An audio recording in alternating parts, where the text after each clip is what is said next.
Welcome back to my channel yang membahas seputar trading forex. Halo teman-teman trader dimanapun berada, assalamualaikum warahmatullahi wabarakatuh. Jadi konten yang akan saya bahas kali ini sering sekali ditanyakan oleh peserta seminar dan edukasi yang saya selenggarakan. Jadi saya akan bahas detailnya di video kali ini. Jadi pertanyaannya itu adalah, ketika kita trading forex ataupun trading gold ya, time frame terbaik itu sebenarnya time frame berapa? Oke, sebelum saya membahas time frame berapa, nah ini kita bahas dulu sebenarnya apa itu time frame, terutama buat teman-teman yang masih baru. Jadi time frame kalau dalam bahasa Indonesia, nah ini kita sebut dengan periode waktu.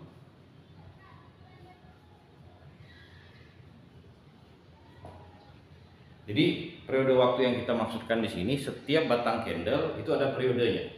Jadi kita memilih dari time frame yang besar ya, misalnya D1. Nah ini adalah time frame daily, nanti disingkat dengan D1 atau D1. Maksudnya apa?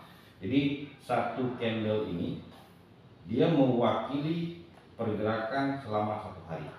Jadi candle itu tidak akan berubah ya. Jadi dia naik turun sideways ataupun membentuk trend ya, dia hanya membentuk satu candle ini. Pertanyaannya, kapan candle itu berubah? Candle itu berubah di hari berikutnya ya, entah bentuknya kecil seperti ini tetap mewakili candle satu hari. Oke. Nah, ketika kita menggunakan candle yang lebih kecil, misalnya H4 ya, hour 4 hours misalnya kan, nah nanti biasanya disebutkan dengan H4. Artinya apa? Satu candle ini dia mewakili ya fluktuasi selama 4 jam. Jadi kapan dia berubah? Itu di 4 jam berikutnya.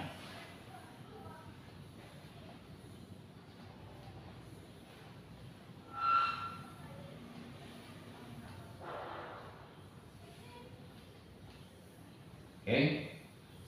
Jadi ketika kita pecah ya, candle daily itu terdiri dari 6 candle 4 jam. Maksudnya gimana? Ya, satu hari itu kan ada 24 jam. Oke, kalau satu candlenya bergerak selama 4 jam ya kita bagi saja. Jadi ini ada 6 candle. Bisa dipahami ya. Jadi ketika kita menggunakan candle yang lebih kecil, misalnya H1 ya, maksudnya candle 1 jam, terus candle M30, M15 ya, M5 ya, sampai yang terkecil itu ada M1. Tapi kalau teman-teman menggunakan trading view ya, biasanya time frame ini dia jumlahnya lebih banyak. Jadi ada yang 5 jam ya, ada yang 2 jam, bahkan kalau teman-teman berlangganan itu ada time frame yang 1 detik. Jadi time frame yang digunakan oleh para scalper. Jadi kalau saya review sekali lagi, ketika Anda menggunakan time frame yang 15 menit, artinya satu candle ini dia mewakili naik dan turunnya ya selama 15 menit. Kapan dia berubah? Dia akan berubah di 15 menit berikutnya, entah itu dia turun ya, ataupun nanti dia bergerak mulai naik. Oke, jadi mudah-mudahan bisa dicerna ya, time frame itu adalah periode waktu dari candlestick yang kita pilih ya. Maksudnya kalau teman-teman memilih candlestick daily, artinya satu candle itu bergerak selama 1 hari. Ketika teman-teman memilih candle yang 15 menit ya, otomatis dia hanya bergerak selama 15 menit. Nah, sekarang karena candle yang besar ini mewakili durasi waktu yang panjang, nah biasanya ini ada hubungannya dengan range-nya ya. Range itu kan kalau bahasa Indonesia kisaran harga.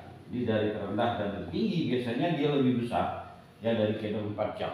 Sekalipun kadang-kadang kalau kita lihat di candlestick bentuknya sama ya, jadi ukuran bentuknya sama, terus bodinya sama, tapi kalau kita melihat range-nya, range time frame yang lebih kecil, itu dia akan membentuk range yang lebih kecil.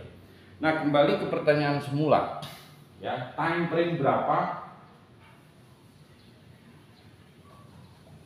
yang saya gunakan ya.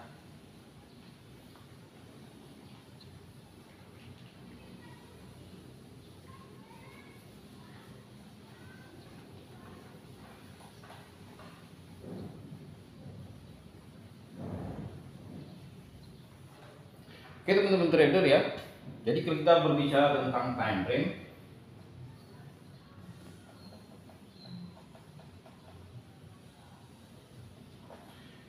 jadi ketika saya memilih time frame itu tujuannya berbeda-beda. Ya, tujuan pertama ketika saya memilih time frame itu saya melihat kekuatan buyer ya ataupun seller ya. Nah, ketika saya ingin melihat kekuatan buyer ataupun seller, biasanya saya menggunakan time frame yang besar. Ya, time frame yang saya gunakan itu H4 ke atas. Ya, dalam hal ini saya melihat dewan juga ya. Jadi semakin besar ukuran badan candle untuk time frame yang H4 atau D1, nah, di sana saya lebih yakin ya. Ini subjektivitas saya pribadi ya. Jadi ketika saya menggunakan time frame H4 dan volume besar seperti ini, rejectionnya kecil, di sini saya yakin kalau yang sedang dominan bertransaksi itu adalah buyer ya. Nah, pada saat saya melihat kekuatan buyer, persepsi yang ada di kepala saya itu transaksi hanya buy ya. Jadi saya tidak akan transaksi sell atau melawan trennya. Tapi untuk entry ya, jadi alasan yang kedua untuk menentukan entry, oke, exit dan stop loss. Nah, di sini saya menggunakan time frame yang M15 atau M30 ya. Jadi ketika saya menentukan titik entry, time frame yang besar ini, yaitu saya pilih time frame yang lebih kecil. Ya, tujuannya buat apa? Biar saya tahu ya, key levelnya itu ada di mana. Ya, jadi menempatkan entry terbaik, menempatkan stop loss terbaik ada agar tidak kena jilat. Nah, itu saya breakdown, maksudnya saya breakdown. Jadi saya pecah menjadi time frame yang lebih kecil. Nah, untuk lebih jelasnya, bagaimana cara saya membreakdown? Ini saya gambarkan saja.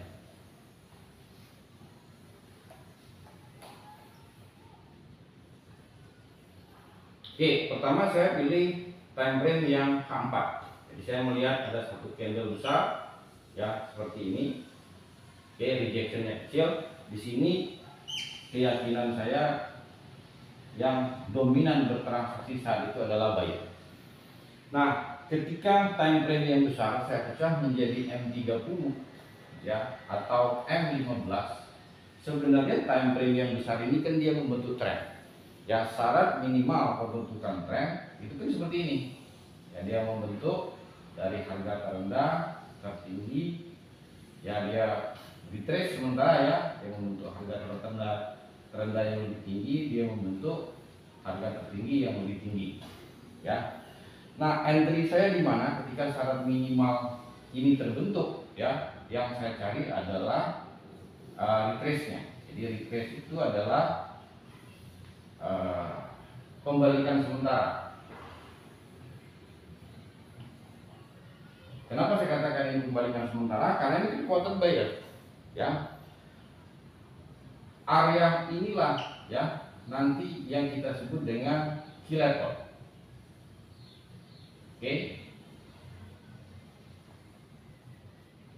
Jadi key level itu harga di mana kita mempersepsinya adalah area-area terbaik untuk menentukan. Jadi sekali lagi yang 15 ini untuk menentukan entry-nya, ya, yang kedua untuk menentukan exit-nya dan stop loss-nya.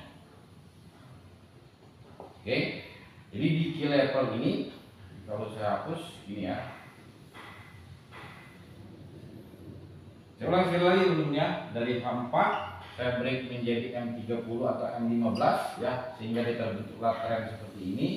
Nah, yang saya cari adalah area key levelnya. Nah, di area key level inilah saya menentukan titik entry-nya. Di bawah sini saya menentukan stop loss-nya. Nah, sementara untuk TP ya, ketika dia break ini ya minimal banget TP-nya di sini. Nah, agar teman-teman bisa trailing. Jadi kalau dia sudah mendekati TP, nanti posisi stop lossnya kan bisa dipindahkan. Jadi kalau masalah TP tinggal seberapa besar teman-teman menginginkannya. Jadi saya ulangi sekali lagi, time frame besar saya gunakan untuk mendapatkan informasi siapa yang dominan, buyer ataupun seller. Tapi untuk menentukan area entry, exit dan XL saya menggunakan time frame yang lebih jauh. Ya, jadi saya kira itu saja sharing singkat saya yang berhubungan dengan time frame. Semoga ada manfaatnya. Thank you. Assalamualaikum warahmatullahi wabarakatuh.